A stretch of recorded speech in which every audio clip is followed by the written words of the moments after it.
Okay, okay. Hello, Dave. This is Lucho from Paraguay. Hola, Lucho. How are you? I'm good. How are you? Fine, fine. It's a pleasure, first of all, pleasure to talking with you. And we are excited. We are thrilled to see you again in Paraguay. So, um, please describe us, the sick, the dying, and the dead, to all the people who have any doubts about the latest album of Megadeth, like a proud father of his own. I Wow. Okay. Well, first off, thanks, Lucho, for talking. I'm glad that you made the time, and thanks for having me in your magazine or whatever it is that we're doing. The new album has been out for a little while, and unfortunately, we haven't been able to come down to South America yet, but we're on our way, and we're very excited about what we're doing. We've got a great tour planned. We've got a lot of songs we're going to be, um, and new songs we're going to add to the set too that we haven't played before. Um, and that's kind of what we're doing right now. We're having fun deciding what songs we're going to dig up and relearn and play down South America. It's exciting. We've got a new record to support too, and I think the sick, the dying, and the dead. If I was going to tell somebody to listen to this, I would say, look, if you like anything from Peace Cells to Countdown to Extinction, you'll like this record. Okay, okay. And tell me about your health today. How's your throat? My throat, it's Yes.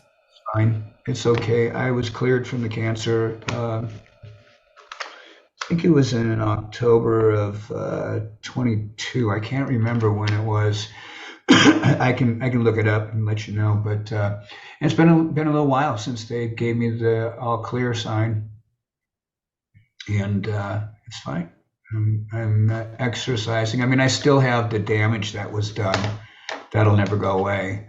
But I'm trying to make the best out of it, and I think I'm doing pretty good. I'm still exercising, and I'm still doing jujitsu, and I still practice the other three martial arts styles I have black belts in, and I try and eat and take care of myself. So that's one of the things I'm really excited about going to Paraguay is getting down there and having some food. Yeah, yeah. And you talk about the care of you have now. It's change that let me rephrase. How do you warm up your voice 5 or 8 years ago and right now? It changed?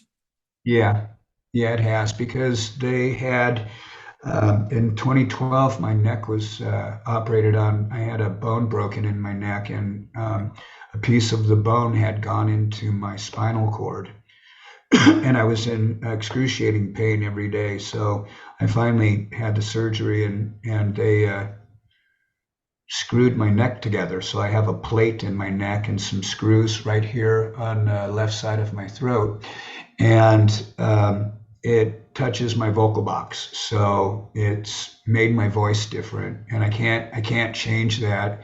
So I did have to decide if I was going to sing anymore or not, and I decided I would keep singing. So we tuned the guitars down a little bit. Today, my warm up is different. Before, I used to take a belt of some kind of cognac or something alcoholic, and I would spit, and then I'd go out on the stage. Okay. Today, I have a warm up method that I use, but I also have a vocal coach that I do lessons with. So if I did a lesson before I was going to go on stage, it would be very bad. So the lessons are like going to school, and the Mm-hmm. warm ups are kind of like just going over the day, making it simple, just getting ready for something. I have a great vocal routine now. And for someone who shouldn't be singing, I'm very grateful that I am. Okay, okay. The alcohol is only to warm up your voice, right? Alcohol? Yeah. Yeah, you know what? I had a beer company and a wine company, and Yes. I'll take a sip of wine, but I don't really drink hard alcohol anymore. Um, Mhm. it's it's just one of those things. I don't really care for it. Okay. But um, it does for some circumstances. Like I'll have a glass of wine that's half wine and half Seven Up or Sprite when I go on stage, and that's it. Um, as far as taking care of myself, Hmm. what I was talking to you about was the first injury to my throat. We didn't even talk about the cancer. So the Hmm. radiation and the chemotherapy really wrecked my throat and my neck inside. My teeth have been all damaged. So yeah, cancer is not a pretty thing, but I beat it, and I'm happy that I'm still here. Yeah, we're all happy. We're all happy. Um, in the latest album, you have two fine musicians as guest singers. One is Ice-T, and the other none other than the Red Rocker, right? Um, how do you met them? How long have you in touch? You were friends? You are friends, or just colleagues, musicians?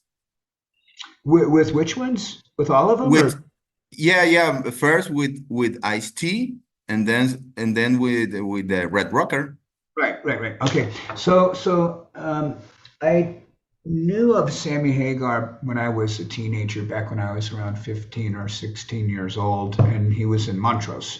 Yes. And I knew of Ice-T when I met him at my management office. That company I was managed by at the time, Ice was managed by them too. And he was in there, and I saw him, and we started talking, and I just really liked the guy. Hmm. And of course, if Sammy Hagar is a different story. okay. He's a guy that I absolutely loved his voice, and this was somebody I played this Planets on Fire in the band I was in before Metallica. So I've been a fan of Mhm. Sammy's guitar playing forever because this Planets on Fire is not a Montrose song. So after Sammy left Montrose, he went out solo and did the Sammy Hagar thing. And I think he was bigger as a solo artist than he ever was with Montrose. But Montrose has got so many famous songs like Rock Candy and Rock the Nation. And there's so many songs that they have that are great that don't have the word rock in it. Mhm. From your, of course, for your point of view, it's the latest album, the best Megadeth album. I think in the second half of my career, from Okay. let's just say when the millennium happened, since 2000, this is the best record we've done because we had it was almost like Megadeth had two different eras. There was the music that led up to Cryptic Writings and Risk, and then there was everything that happened after Risk, right? Hmm.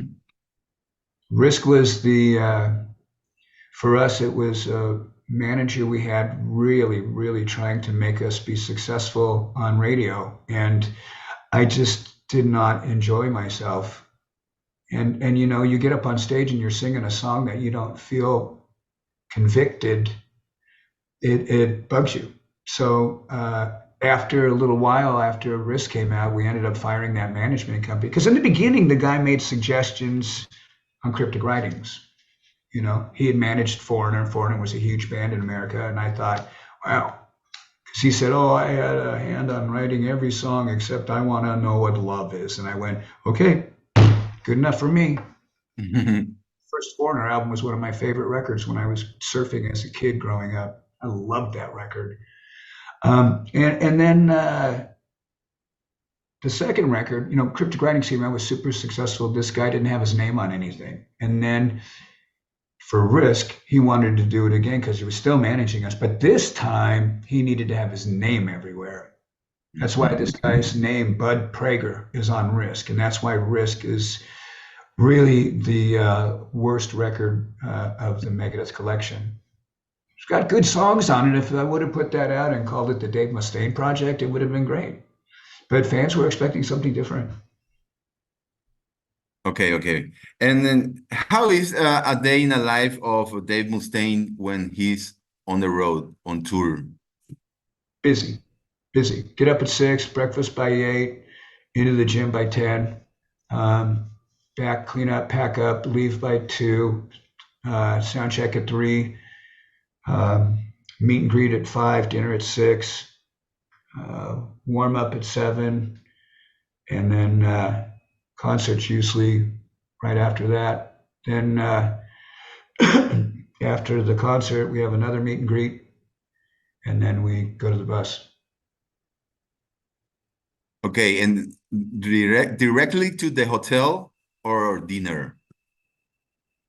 At what point? After the show. No, I don't eat that late. It makes you Okay. fat. So Okay. I don't eat any later than 7 o'clock. And if I haven't eaten something by 7 o'clock, it's my loss. I'll have a protein bar or something, but I just don't do that.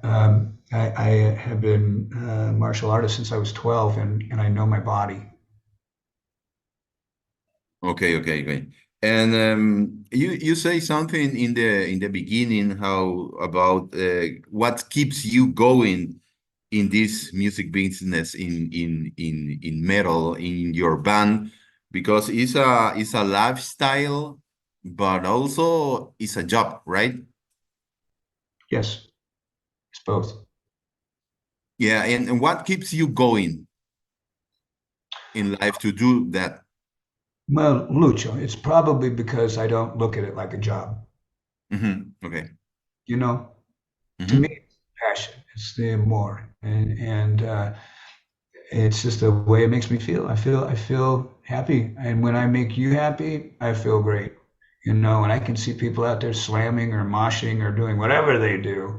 I see people that are there with their kids or somebody that's bringing their parents or, any of the different combinations of people showing up. It makes me happy. One of the things I think is really great is how many young kids are coming. At the back of our concerts, it's kind of funny because all the parents are at the back of the arenas and all the kids are sitting up front on the barricade. So if you come in from the street and you walk in from the back, you're going through all these parents and shit. You think you're at the wrong place. Yeah, really funny. And we're gonna have a Megadeth a few days earlier than was scheduled, and we are, like I said in the beginning, we are excited about it to see Megadeth again for the let's see, let's count like a third visit to Paraguay. Uh, do you remember the last visit, the concert? Do you remember something? Well, I do remember a lot of our last visit down there. Somebody was kind enough to remind me of the children from the landfill, the landfill harmonic orchestra, Okay. and I thought that was beautiful. I mean, I already had fallen in love with the Paraguayan people, but when I saw those children, it made me just my heart just went out to them. And we had a band member before that had been involved with them a little bit, but once I found out, we got involved. And one of the children had said that she had, and the band had met the Pope, and that she was more excited, and they were more excited too to meet me than to meet the Pope. And I thought, I was going to say to the little girl, I'm more excited to meet you than the Pope too. No offense to the Pope, but Of course. he was so sweet, so special.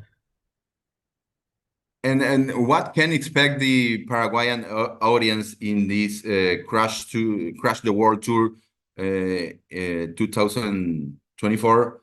This time, what can expect the Paraguayan audience? Well, I think this time that fans in Paraguay are going to fight even harder to be the best Latin band in South America and Central America that we come to see, right? The fans in Argentina and Chile claim to be our most rabid fans, but fans in Colombia, they don't like that. And I know the fans in Brazil don't like that either. So Mhm. I imagine that the fans in Paraguay don't want to hear that another country's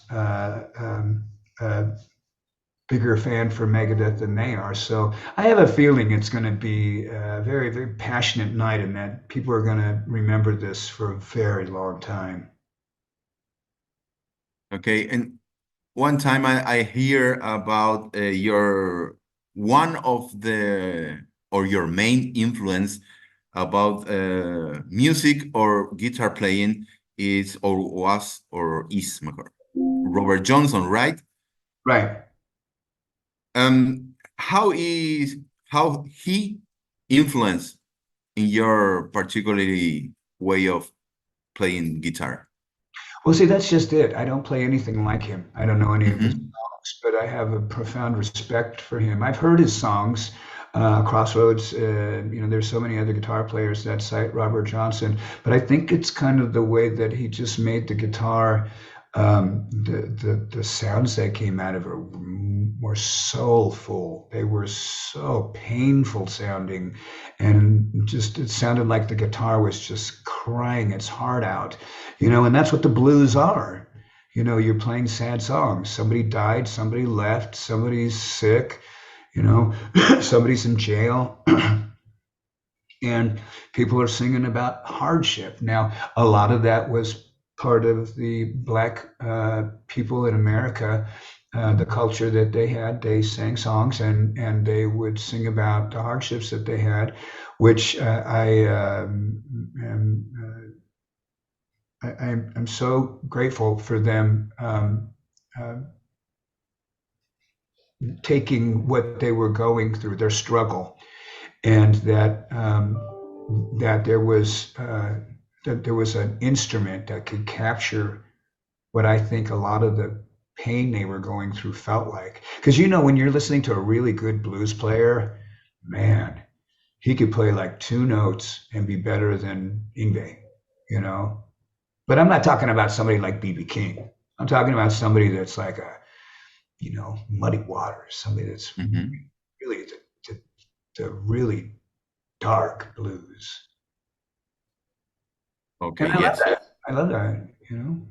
Heavy metal Okay, is the long-haired child of blues. you're right. You're right. You're absolutely right. That's I think that too. Um, you have a new member in your band. Can you talk about? Can you present us Timo? Timo is a guitar player that was he wasn't very well known. A lot of people do know him, but he wasn't as popular as he is now. And he is at the top of his game, one of the best there is. And Kiko recommended him. Kiko knew that he just could not keep up with the band's commitments anymore, and we parted on good terms. And I wanted it to be that way in case we were ever someplace and you know he was standing on the stage like Spinal Tap, and I go, "Come on out here." I don't know that I would do that, but it should never not be welcome to have a former band member come out and play. Right? Marty did it; it was great. And Timo is going to be helping us in a lot of ways. We're going to be adding some new songs. And when we started with Timo, we knew that we were starting from ground zero. And instead of just telling him the songs that Kiko knew, we told him all the songs Kiko knew. Kiko helped him as much as he could. And then at that point, I took a shot and said, okay, we're going to need to learn these other songs. And he learned them, and they were perfect. The rhythm was perfect. The lead solos were perfect. The only thing is he has a little teeny bit of an accent, but Mhm. he makes me feel like Ozzy when Ozzy found Randy Rhoads. Okay. Well, Dave, that was the last question. So I have to thank you for your time. And we are so excited to the new Megadeth visit to Paraguay on April 11th, right? Me too. Me too. So, so thank you very much, Dave. You're welcome. You're welcome. You're so welcome. And you got a really fucking badass name, Lucho. Lucho Falcón. Yeah. Well, thank you. You have a badass Oh, then. Lucho Falcón. Don't touch that dial or he'll kill you. Thank you, Dave. You're See welcome. ya. See you soon. Hasta la vista.